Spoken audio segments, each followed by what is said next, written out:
Good morning সবাইকে। আজকে আমি তোমাদের আগের ক্লাসে অ্যামিনো অ্যাসিড চ্যাপ্টারটা কমপ্লিট করে দিয়েছি। তোমাদের সিলেবাসে যা যা আছে আপ টু নিন হাইড্রিন রিঅ্যাকশন অবধি আমি আগের দিন পড়িয়ে দিয়েছি। আজকে আমি তোমাদের নতুন চ্যাপ্টার শুরু করব, সেটা হচ্ছে কার্বোহাইড্রেট।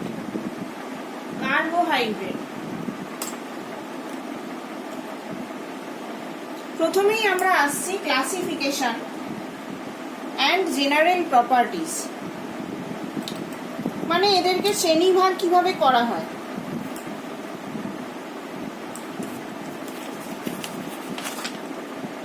তাহলে কার্বোহাইড্রেট জিনিসটা কি, বা কার্বোহাইড্রেট মৌলগুলো কেমন না, একাধিক হাইড্রক্সিল গ্রুপ, এটাকে বলে হাইড্রক্সিল। একাধিক হাইড্রক্সিল গ্রুপ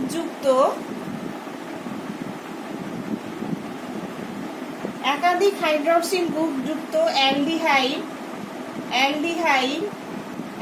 মানে তো তোমরা জানো যেখানে CHO গ্রুপ থাকে, এটা হচ্ছে অ্যালডিহাইড। বা কিটোন কোনটা তোমরা টেস্ট করেছো ফার্স্ট ইয়ারে, এইটা হচ্ছে কিটোন গ্রুপ। অ্যালডিহাইড বা কিটোন যারা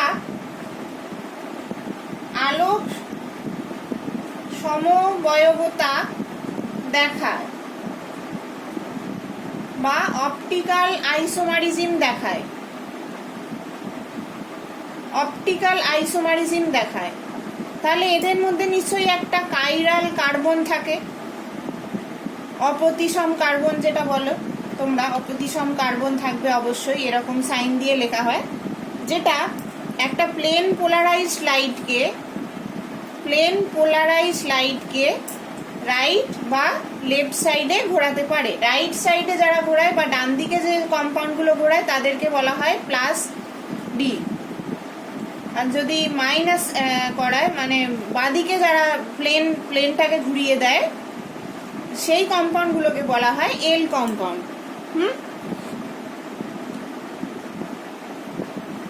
তাহলে এদের যৌগের মেন উপাদান কি কি? কার্বোহাইড্রেট যৌগের মেন উপাদান তাহলে আমরা বুঝলাম কার্বন, হাইড্রোজেন এবং অক্সিজেন হচ্ছে মেন উপাদান।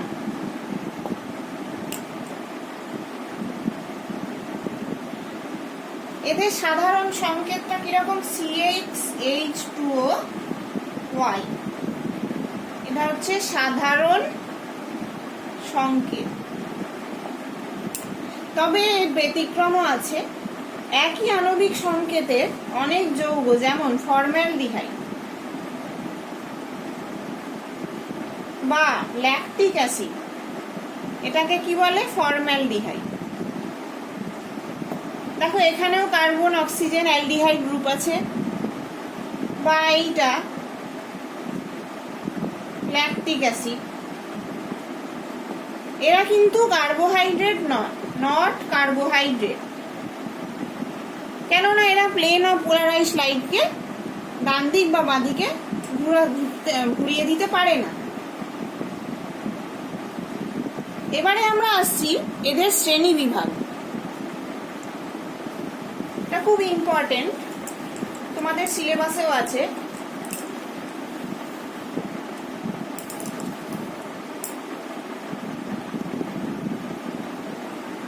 শ্রেণী বিভাগ।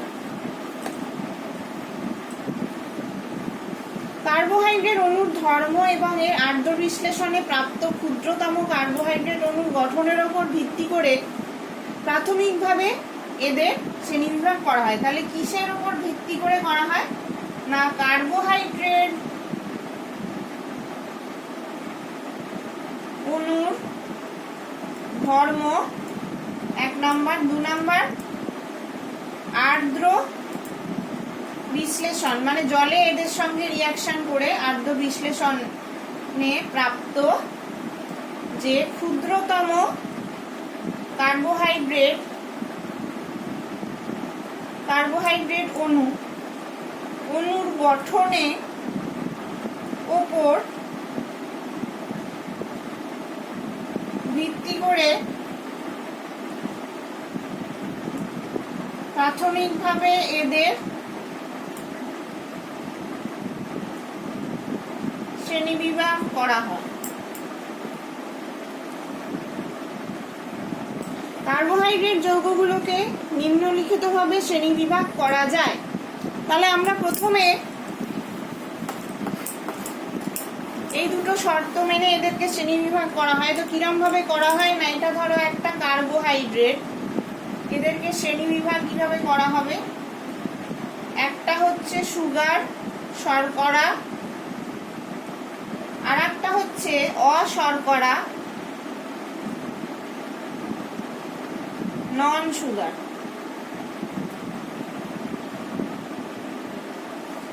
এই শর্করাতে আবার দুটো ভাগ হবে, একটা হচ্ছে মোনোস্যাকারাইড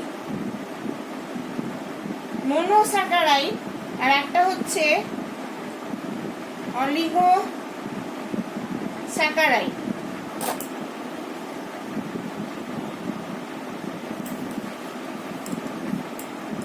মোনোস্যাকারাইডের এটা হচ্ছে ট্রায়োজ। 2 নাম্বার হচ্ছে টেট্রোজ, এরা হচ্ছে মোনোস্যাকারাইড। C4H8O4 পেন্টোজ হেক্সোজ, এরা মোনোস্যাকারাইড। আর অলিগোস্যাকারাইড কি, অলিগোস্যাকারাইডের মধ্যে আবার 3টে ভাগ আছে, ডাইস্যাকারাইড, সুক্রোজ। C12H22O11 এটা হচ্ছে সুক্রোজের ফর্মুলা, এটা ডাইস্যাকারাইড। আর একটা হচ্ছে ট্রাইস্যাকারাইড, র্যাফিনোজ। এত তোমাদের নাম জানার দরকার নেই। আর একটা হচ্ছে টেট্রাস্যাকারাইড। আচ্ছা, এবার হচ্ছে মোনোস্যাকারাইডের মধ্যে আমরা প্রথমে জানবো শর্করা জিনিসটা কি। এরা স্বাদে মিষ্টি এবং কেলাসাকার যৌগ। শর্করারা সবাই মিষ্টি, কেলাসাকার এবং জলে দ্রাব্য। যেমন গ্লুকোজ আমরা জানি, যেটা আমরা বাড়িতে খাই, গ্লুকোজ চিনি, গ্লুকোজ বা সুক্রোজ, এদেরকে আমরা বলি সুগার। অশর্করারা কিরকম, এরা হচ্ছে এক ধরনের পলিমার।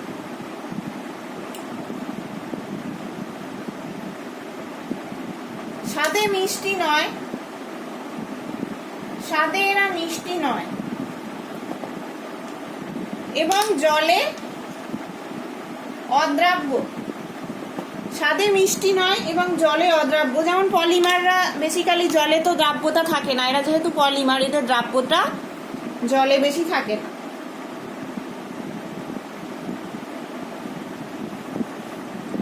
যেমন এদের এক্সাম্পল কি,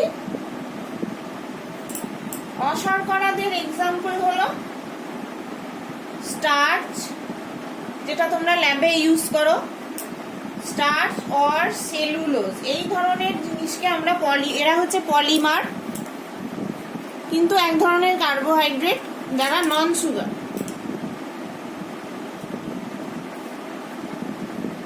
এইবারে মোনোস্যাকারাইড বলতে আমরা কি বুঝি। মোনোস্যাকারাইড আর অলিগোস্যাকারাইড, সুগারের দুটো ভাগ হয়। মোনোস্যাকারাইড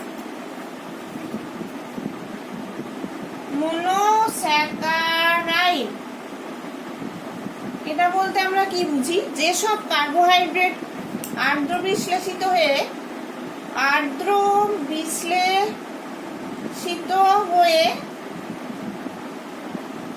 বিশ্লেষিত করা যায় না,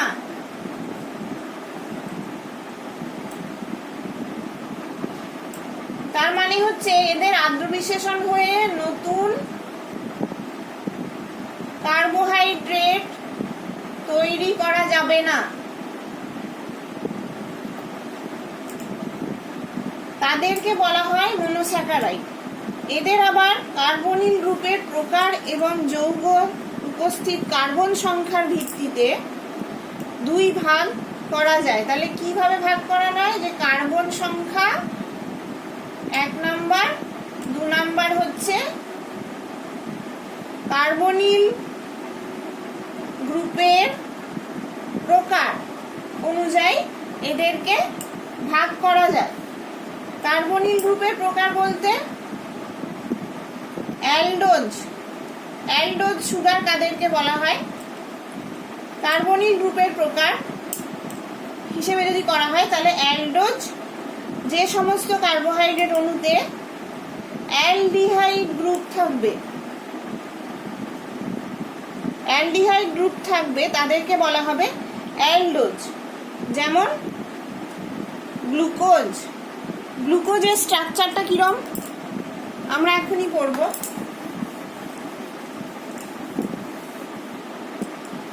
গ্লুকোজের স্ট্রাকচার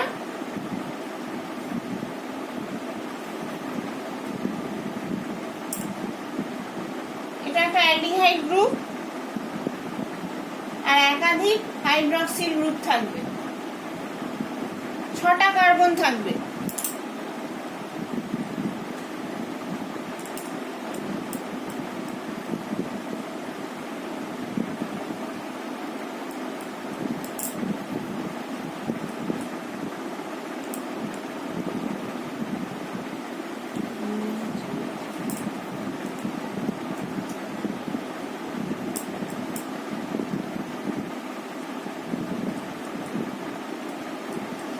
CH2OH, এটা হচ্ছে ডি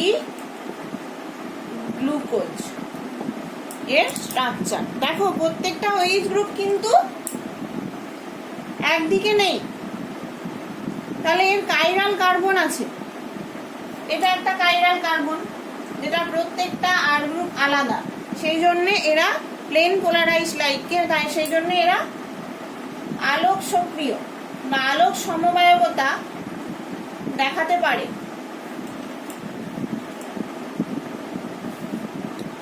এটা একটা অ্যালডোজ, মানে গ্লুকোজকে আমরা অ্যালডোজ কেন বলি না, এর অ্যালডিহাইড গ্রুপ যুক্ত আছে। আর একটা পরের যে পার্টটা সেটা হচ্ছে, পরের ভাগটা হচ্ছে কিটোজ। পরের ভাগটা হচ্ছে কিটোজ। কিটোজ আমরা কাদেরকে বলি না, যে সমস্ত কার্বোহাইড্রেট অণুতে কিটোন গ্রুপ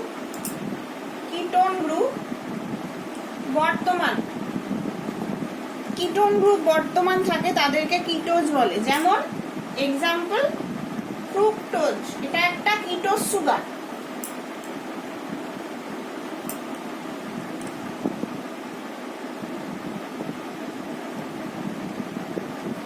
কার্বন পরমাণুর সংখ্যার ভিত্তিতে যদি আমরা ভাগ করি, কার্বন পরমাণুর সংখ্যার ভিত্তিতে যদি আমরা এদেরকে ভাগ করি, তাহলে নম্বর হচ্ছে ট্রায়োজ,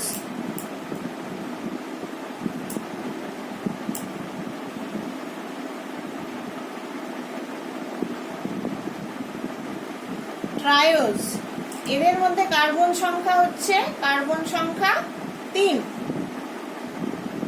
টেট্রোজ 4, কার্বন সংখ্যা 4। পেন্টোজ কার্বন সংখ্যা 5। আর একটা হচ্ছে হেক্সোজ। হেক্সোজ বলতে যেগুলো আমরা সেই গ্লুকোজ বা ফ্রুক্টোজকে বলতে পারি, কারণ এদের কার্বন সংখ্যা 6টা কার্বন থাকবে।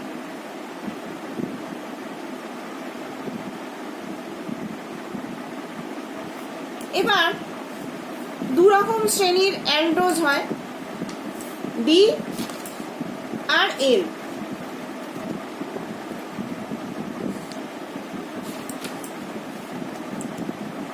তোমাদের আজকে আমি শ্রেণীভাগটা পড়াচ্ছি, মানে সিমপ্লেক্স থেকে কমপ্লেক্স অলিগোস্যাকারাইড কিভাবে তৈরি হয় সেটার একটা শ্রেণীভাগ পড়াচ্ছি।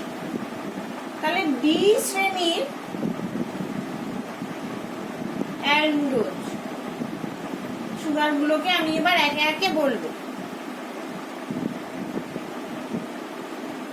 প্রথমে আমরা অ্যালডো ট্রায়োজ দিয়ে শুরু করব।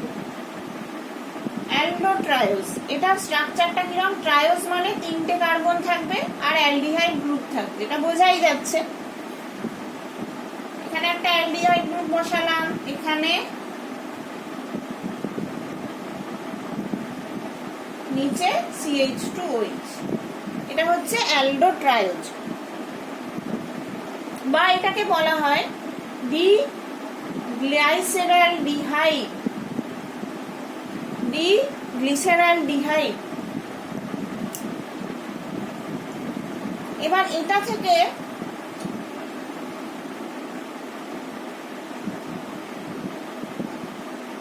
এর যে বরাবরের পরের অংশটা অ্যালডোটেট্রোজ, এরিথ্রোজ আর থ্রিওজ, এই দুটো জিনিস আমরা পাই। Aldehyde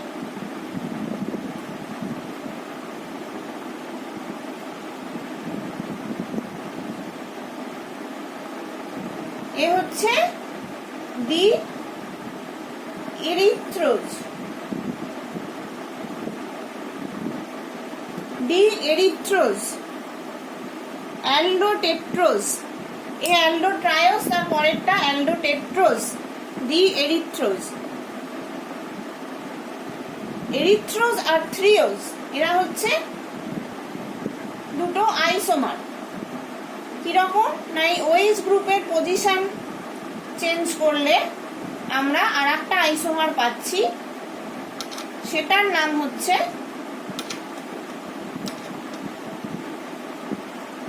D থ্রিওজ। থ্রিওজ আর এরিথ্রোজ 4 কার্বন যুক্ত দুটো আইসোমার।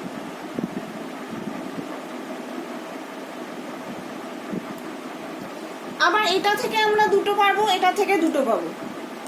তাহলে আমরা ডি এরিথ্রোজ থেকে শুরু করলে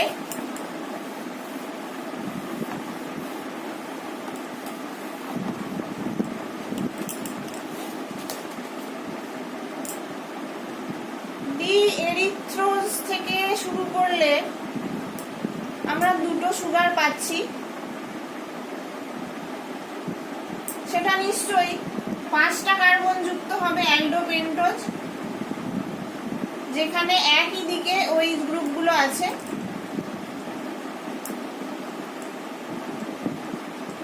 এরা হচ্ছে অ্যালডোপেন্টোজ।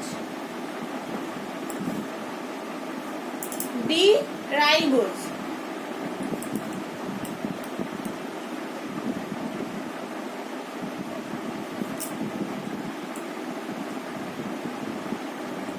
OH H OH। তাহলে এদিকে দেখো একটা OH গ্রুপ বাঁদিকে, মানে এর থেকে এর কার্বনটা, এই কার্বনটা চেঞ্জ হয়ে গেছে। তাহলে দুটো দুরকম, সেজন্য এদের নামও আলাদা। এর হচ্ছে ডি অ্যারাবিনোজ, এরা সব ডি সুগার।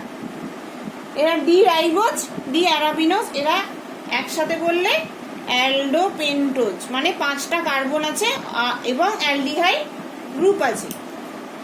তাহলে থ্রিওজ যেটা, সেটা থেকেও আমরা আবার দুটো সুগার পাবো।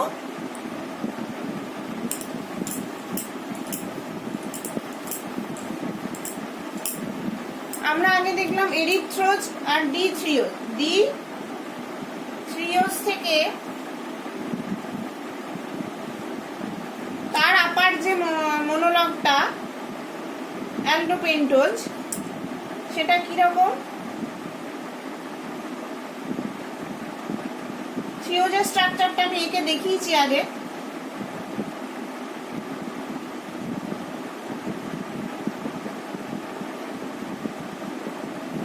1 2 3 4 5, 5টা। তাহলে এটা একটা অ্যালডোপেন্টোজ।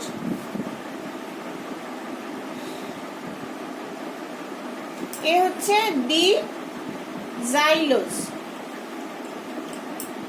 আর একটা কি পাবো না, একটা ওইচ গ্রুপকে যদি আমরা এই বাদিকে লিখি তাহলে আমরা এর একটা আলাদা পাবো।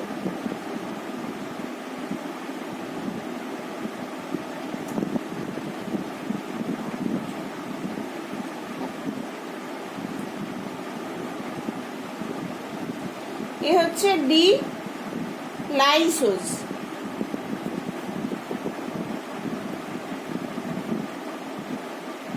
থ্রিওজ থেকে আমরা দুটো হায়ার পলিমার না মনোমার পাচ্ছি, তারা হচ্ছে ডিজাইলোজ, ডি লাইসোজ।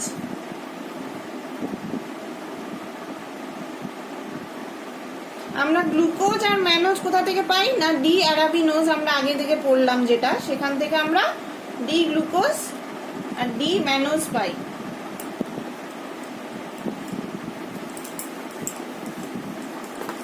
তোমাদের সিলেবাসে গ্লুকোজ আর সুক্রোজটাই বেশি করে আছে।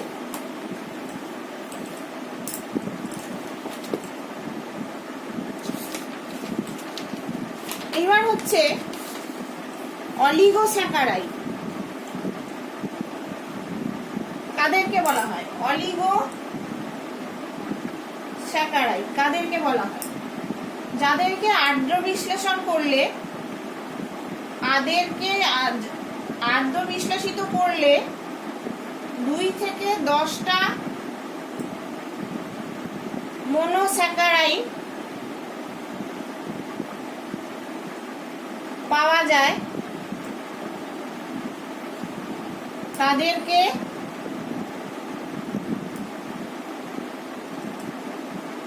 অলিগোস্যাকারাইড বলে। তাহলে কাদেরকে বলে না, যাদের আর্দ্র বিশ্লেষণ করলে 2 থেকে 10টা মনোস্যাকারাইড অণু পাওয়া যায় তাদেরকে অলিগোস্যাকারাইড বলে। তার মানে এটা এক ধরনের পলিমার। যেমন সুক্রোজ, এটা একটা অলিগোস্যাকারাইড। এদের আর্দ্র বিশ্লেষণ করলে আমরা 2 থেকে 10টা মনোস্যাকারাইড ইউনিট পেতে পারি।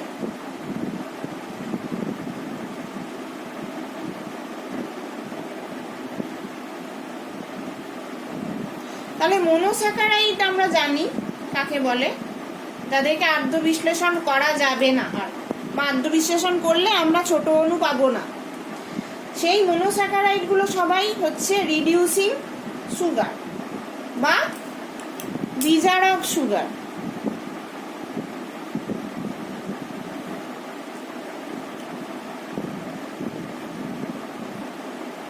ডাইস্যাকারাইড গুলো এরা কি করে, মনোস্যাকারাইড গুলো যদি আমরা, যেটা ফেলিং সলিউশন দেওয়া হয়,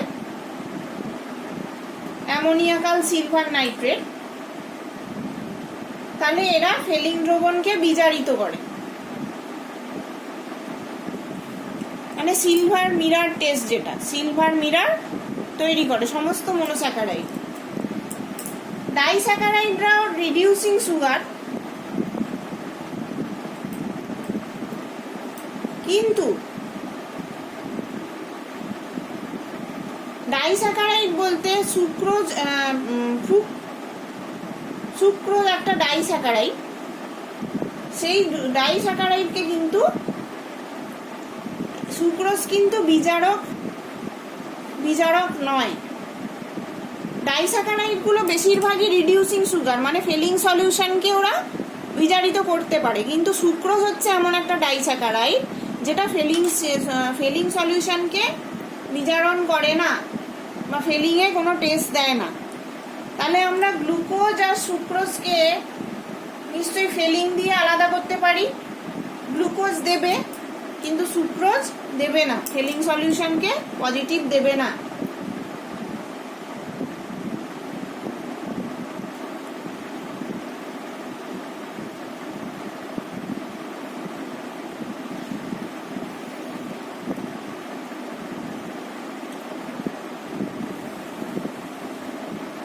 ডি এর নামকরণ কিভাবে করা হয় আমি তোমাদের আগেই বলে দিয়েছি।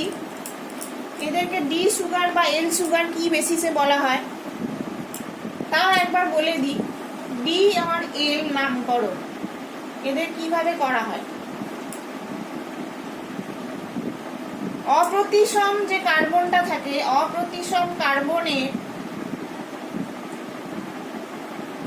কনফিগারেশন নির্দেশ করে এই ডি অথবা এ। তাহলে কাইরাল কার্বন যুক্ত হাইড্রোজেন পরমাণু যদি, কাইরাল কার্বনে যদি যে হাইড্রোজেন পরমাণুটা যুক্ত আছে সেটা যদি বাম দিকে থাকে তাকে বলা হবে ডি, আর যদি হাইড্রোজেনটা ডান দিকে থাকে তাকে বলা হবে এল সুগার। যেমন আমরা ডি গ্লুকোজকে দেখো দেখাচ্ছি, D glucose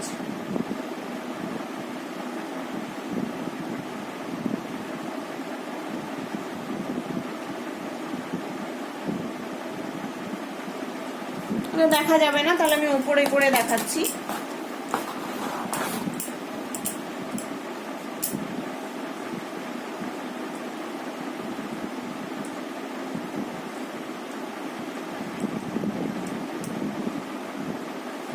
HOH HOH H2OH D plus glucose,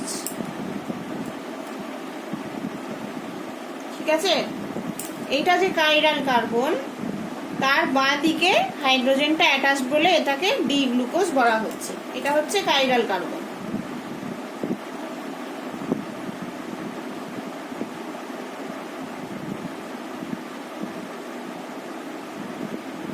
এবার হচ্ছে প্লাস বা মাইনাস সাইনটা কেন ইউজ করা হয়। দেখো ডি প্লাস গ্লুকোজ, প্লাস কেন বলা হয় না, আলোক সক্রিয় বস্তু আবর্তিত আলোকের তলকে ডান দিকে যদি একটা প্লেন পোলারাইজড লাইটকে ফেলা হয় তাহলে সেই আলোকের তলকে এরা ডান দিক বা বাঁ দিকে ঘোরায়। তো ডান দিকে ঘোরালে এটা প্লাস কম্পাউন্ড বলবো, আর যদি বাঁ দিকে ঘোরায় তাহলে মাইনাস কম্পাউন্ড বলবো। এরা প্লাস বলতে ডেক্সট্রো রোটেটরি, আর এল বলতে মাইনাস বলতে লিভো রোটেটরি।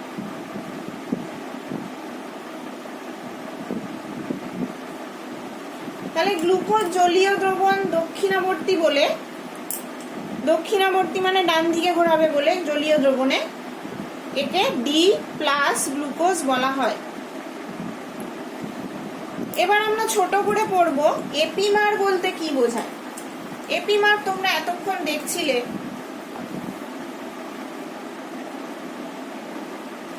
এপিমার যখন আমি তোমাদের ডি এর ভাগটা দেখাচ্ছিলাম, একাধিক অপ্রতিসম কার্বন পরমাণুযুক্ত দুটো ত্রিমাত্রিক সমবায়বে যদি কেবলমাত্র একটি অপ্রতিসম কার্বন পরমাণুর গঠন আলাদা হয় তখন তাকে এপিমার বলে।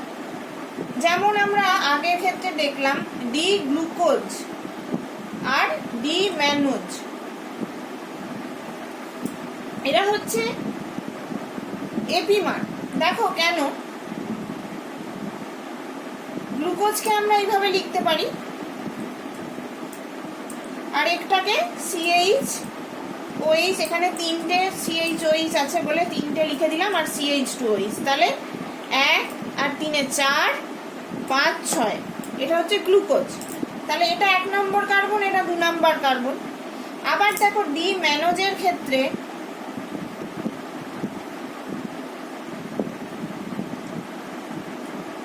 CH-OH 3, এরা দুটোই D, D glucose D mannose, কিন্তু দেখো এরা C2 এপিমার। 2 নম্বর কার্বনে এদের পজিশন অফ হাইড্রোজেন আর হাইড্রক্সিল গ্রুপটা আলাদা। তাহলে একাধিক অপ্রতিসম কার্বন পরমাণু যুক্ত, এদের মধ্যে নিশ্চয়ই একাধিক অপ্রতিসম কার্বন আছে, এটা একটা অপ্রতিসম কার্বন, চারটে গ্রুপই আলাদা, এটা একটা অপ্রতিসম কার্বন। হ্যাঁ, তাহলে একাধিক অপ্রতিসম কার্বন পরমাণুযুক্ত দুটো ত্রিমাত্রিক সমবয়বে যদি কেবলমাত্র একটি অপ্রতিসম কার্বন পরমাণুর গঠন আলাদা হয়, শুধুমাত্র এই দুই পজিশনেই বা অন্য যে কোনো একটি পজিশনেই, যে কোনো একটি কার্বন পরমাণুর গঠন আলাদা হতে হবে, যে কোনো একটার বেশি হলে কিন্তু তাদের এপিমার বলা যাবে না, আলাদা হয় তখন তাদের এপিমার বলা হয়। এখানে দেখা যাচ্ছে 2 নাম্বার কার্বনই একমাত্র গঠনটা এদের আলাদা।